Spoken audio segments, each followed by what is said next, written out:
Hoy les comentaba que se cumplen 13 meses del abandono del gobierno de Mauricio Macri, digamos, ¿no? Derrotado por el Frente de Todos. Eh, y el planteo fue que en estos 13 meses no fue judicialmente muy incomodado, la verdad sea dicha, no fue incomodado, como sí lo fueron sus antecesores.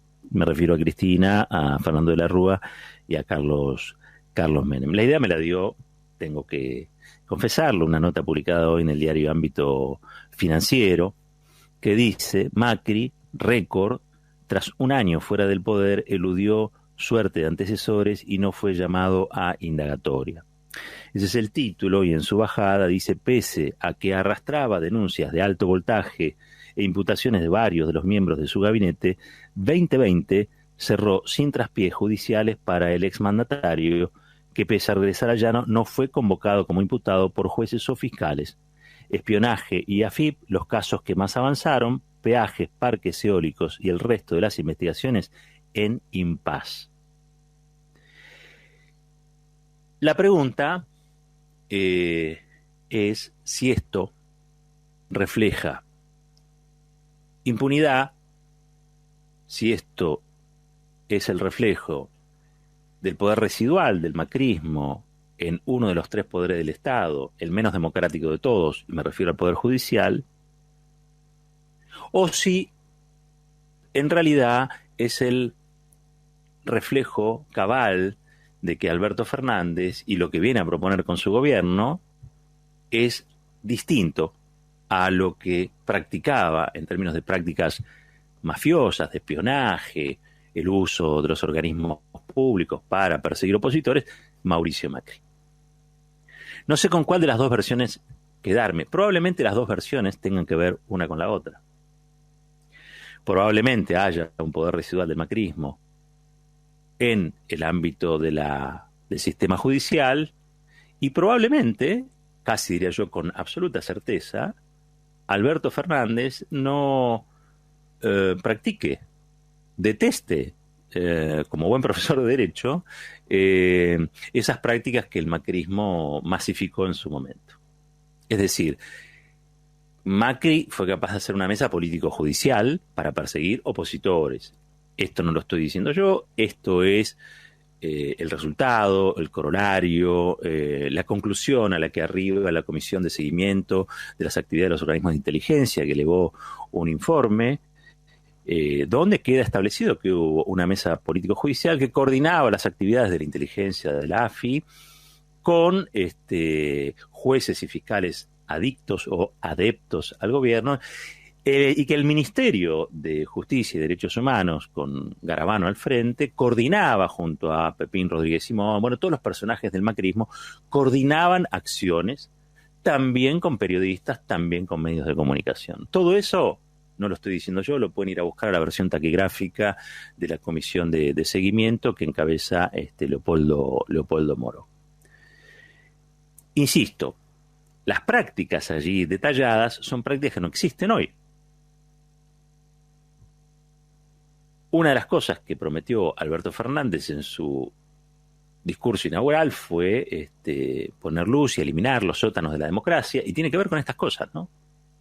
Ahora, realmente, esto puede ser leído de manera positiva, y yo creo que tiene mucho de positivo, y también puede ser leído de manera negativa. ¿En cuanto a qué? Y en cuanto a la morosidad de la reforma necesaria para que Mauricio Macri y los negociados en el marco de su gobierno no queden impunes. No queden impunes. Hasta ahora es evidente que siempre la sociedad va un paso más adelante que algunos dirigentes, ¿no? La sociedad puso a Mauricio Macri donde tenía que poner, fuera del gobierno.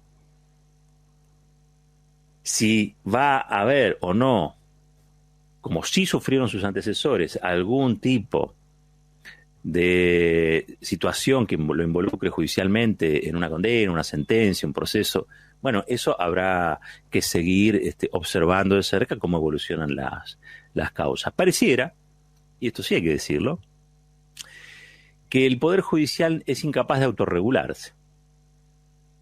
Sobre todo de autodepurarse, digamos, ¿no? Sobre todo cuando esa autodepuración implique avanzar en causas que involucran a personas vinculadas o parte del establishment. Si Mauricio Macri se llamara José Pérez, creo que ya este año hubiera tenido muchos tropezones judiciales. Pero se llama Mauricio Macri. Y es evidente que la colonización del Poder Judicial que desde el día 1 de su gobierno intentó, bueno, rindió sus frutos. Hay jueces y fiscales que están muy preparados, muy entrenados para advertir situaciones delictivas en espacios políticos que generalmente no son los que representan los intereses del establishment, sino los de los sectores populares. Eso también es muy evidente. Entonces, tenemos que tolerar, por ejemplo, que haya presos políticos en la Argentina, o presos por razones políticas en la Argentina, como Milagro Sala, como Amado Vudú. Pero cuando tienen que abordar maniobras supuestamente delictivas o que llevan implícita la sospecha de que se cometió algún negociado que el Código Penal castiga, pero esas personas están vinculadas al poder real, a los poderes fácticos del país, bueno, ahí no actúan ni con la misma celeridad, ni con la misma vocación o sed de justicia. Pasaron 13 meses. 13 meses de también hay que decir, una pandemia feroz, donde en muchos casos el sistema judicial ralentizó todas sus actividades, como casi todo el país, ¿no? El mundo, podríamos definir también. Quizá eso tenga también que ver, en cuanto a estos 13 meses de paseo que ha tenido Mauricio Macri sin molestias judiciales, siempre en comparación con lo que sucedió con los otros expresidentes. Cristina, yo recuerdo, 13 de abril del año 2016, 4 meses después de abandonar el poder, Bonadío la estaba llamando a una indagatoria. Se acordarán ustedes, inmensa movilización en Comodoro Pi, pero fue 4 meses después de abandonar el poder. A Macri todavía no lo han llamado a indagatoria. Creo que la decisión política del presidente es avanzar con la reforma judicial que haga posible que en algún momento uno se vuelva a reconciliar con el sentido de justicia, de rescatando la justicia de estos administradores eventuales de la justicia, que muchas veces, más que hacer justicia, niegan esa posibilidad. Se puede decir, y puede sentirse orgulloso el presidente Fernández, de que nadie, absolutamente nadie, va a poder acusarlo de que él utilizó sus influencias, su poder, su lugar en el Estado para gestionar persecuciones infundadas o antijurídicas. Se puede sentir muy orgulloso. Y creo, sinceramente yo lo digo, que buena parte de la sociedad argentina también debería sentirse orgullosa de eso.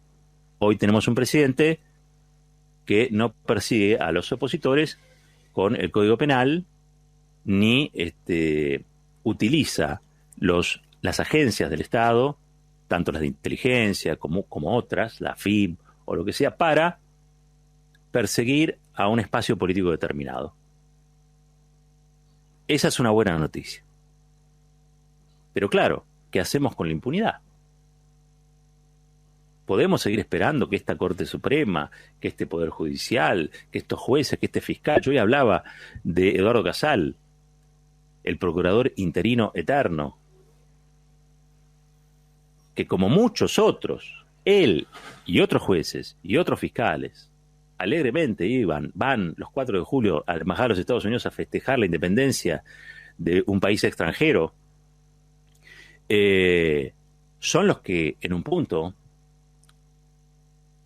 definen cuál es la relación que va a tener la sociedad argentina con ese Poder Judicial. Y la relación es esta: uno de los poderes, una de las instituciones menos creíbles para la Argentina promedio, según las encuestas, es precisamente el Poder Judicial. Ahora, no tiene castigo eso. ¿Por qué? Porque no van a elecciones. Porque es un poder que claramente tiene más de monarquía que de democracia. Y también es cierto que la confluencia de ese poder judicial con el poder mediático hace que unos y otros, medios concentrados, jueces reprobables, se vayan permanentemente cubriendo en sus trapisondas. Y digo trapisondas cuando a veces habría que definir directamente algo como delictivo.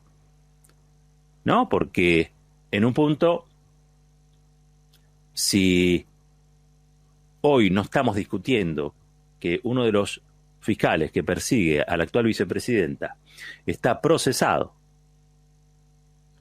y que sigue siendo fiscal procesado y que sigue siendo fiscal cuando fue procesado y confirmado en cámara ese procesamiento en 2 casos que hablan de delitos muy concretos, es evidente que algo ocurre en cuanto a la cobertura, el blindaje que le dan los medios de la comunicación concentrada a un hecho tan irregular como ese. Ese señor, me refiero a Stornelli, sigue siendo fiscal, entre otras cosas porque Eduardo Casal, el que se viste de cowboy para ir a la embajada de los Estados Unidos, le ha dado cobertura. Y no tenemos diarios que permanentemente le recuerden a la sociedad argentina que eso que está ocurriendo es una barbaridad.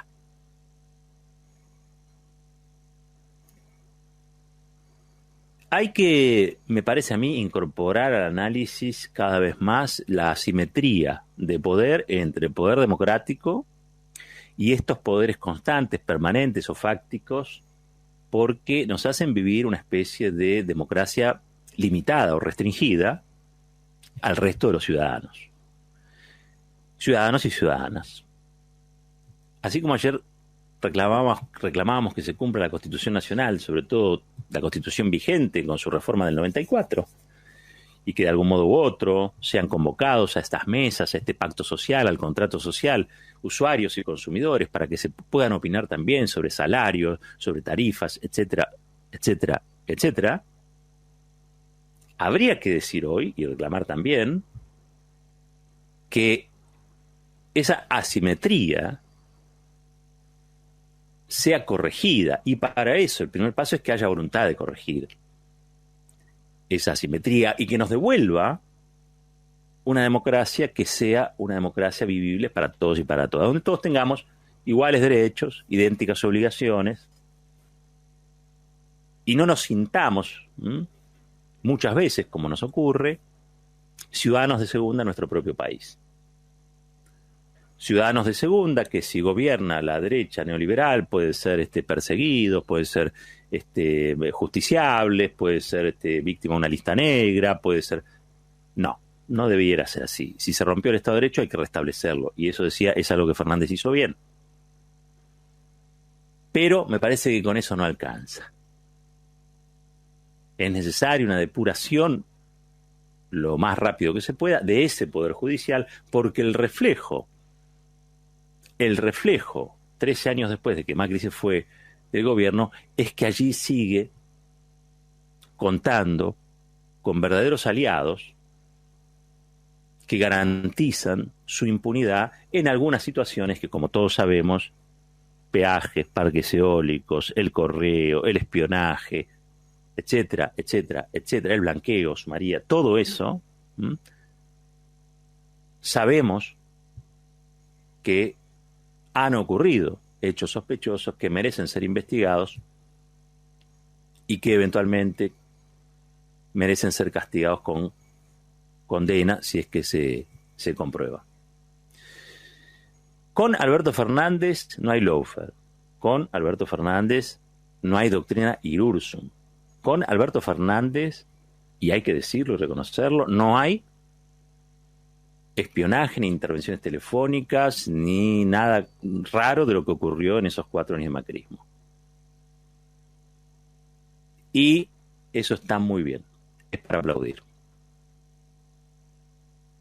Pero no es suficiente, es condición para mejorar las cosas, pero no es suficiente para restablecer definitivamente el Estado de Derecho.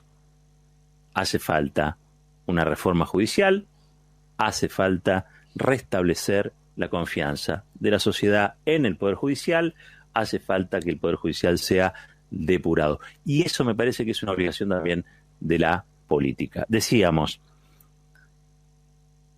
cuando funciona el Estado de Derecho, un expresidente como Mauricio Macri puede llevar 13 meses sin ser llamado a indagatoria. Cuando el Estado de Derecho se quebró, 4 meses después de despedirse ante una multitud de una Plaza de Mayo, Cristina Fernández de Kirchner fue llamada a indagatoria por un juez hoy extinto, pero que era parte del lawfare y era parte de la mesa político-judicial de Macri, de Garabano, de Rodríguez Simón, de Angelici y de toda esa casta absurda que todavía, ojo, cuidado, tiene muchos amigos en el Poder Judicial.